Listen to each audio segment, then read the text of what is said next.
भगवान के घर में देर है पर अंधेर नहीं। ये कहावत मैंने भी सुन रखी है और आपने भी सुन रखी है। एक सवाल शिव साधना करते समय अभी अभी सुबह सुबह आया है।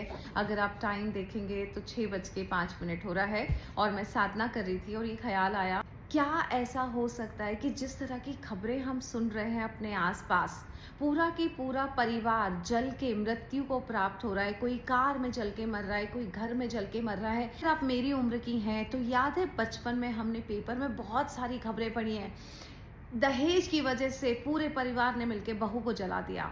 8 लोगों ने मिलके दहेज के लिए अपनी बहू को जला दिया। वो या 8 लोग हो सकते हैं, सास, ससुर, जेठ, जेठानी, देवर, देवरानी, ननंद और पति, या 9 लोग हो सकते हैं, ननंद के साथ नंदोई भी आ गया। और मैं देख रही हूँ जिस तरह की खबरें अभी आ रही है वो आ रही हैं 8 से 9 लोग जल के मृत्यु को प्राप्त हुए। क्या ये वो लोग हो सकते हैं जिन्होंने पिछले जन्म में या 50 साल पहले या 80 साल पहले कभी किसी बहू को जलाया हो?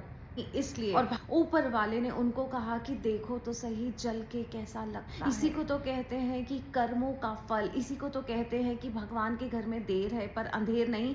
कभी ना कभी तो हमें हमारे कर्मों के फल मिलेंगे ही मिलेंगे। वो बात अलग है कि हमें याद नहीं रहते कि हमने इस जन्म में किए या पूर्व जन्म में करके हम कुछ आ रहे हैं। ईश्वर साक्षी है, शिव साक्षी है आपके हर कर्म का, और उन्हें पता है कि मुझे इसको फल देना है जब सही समय आएगा। बिकॉज पिछले जन्म में अगर एक परिवार के 8 लोगों ने मिलकर बहू की हत्या करी, बाद में उनकी अपनी अपनी मृत्यु हो गई, तो जब तक वो 8 लोग एक ही परिवार में पैदा नहीं होंगे तब तक ईश्वर उन सबको मिला के उनको उनके कर्मों का फल नहीं दे सकते। क्योंकि अगर ग्रुप में हत्या हुई है तो ग्रुप में ही सजा मिलेगी। ये मुझे साधना के समय ख्याल आया कि मुझे आपसे बात करनी चाहिए। क्या आपको भी ऐसा लगता है? बिकॉज मैंने देखा है कई बार एक बच्चा कचरे में से जब ऐसे खाना बीन रहा होता है, हमें उस पर दया आती है और गीता कहती है दया नहीं करनी है, हमें अपना कर्तव्य करना है कि उस भूखे को हम खाना दे दें। क्योंकि गीता ये बताती है कि अगर इसके कर्मों का फल मिल रहा है तो क्या पता ये वही व्यक्ति है जिसने पिछले जन्म में बहुत पैसा होने की वजह से अपनी थाली में खूब सारा खाना भरा था, थोड़ा सा खाया था, बाकी कचरे में फेंक दिया था। तो उसकी सोल ने बॉडी तो छोड़ दी बट सोल तो सेम यात्रा कर रही है और उसके हिस्से का अन्न अभी भी उसी कचरे में पड़ा हुआ है। और ईश्वर बोल रहा है ढूंढ लो अपना खाना, और वो बच्चा कचरे में से खाना ढूंढ रहा है।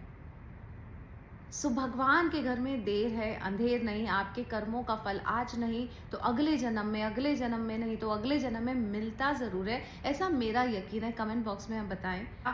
इस वक्त जो हो रहा है वो ईश्वर साक्षी है और वो उसके हिसाब से जिसको जो मिलना चाहिए वही दे रहा है।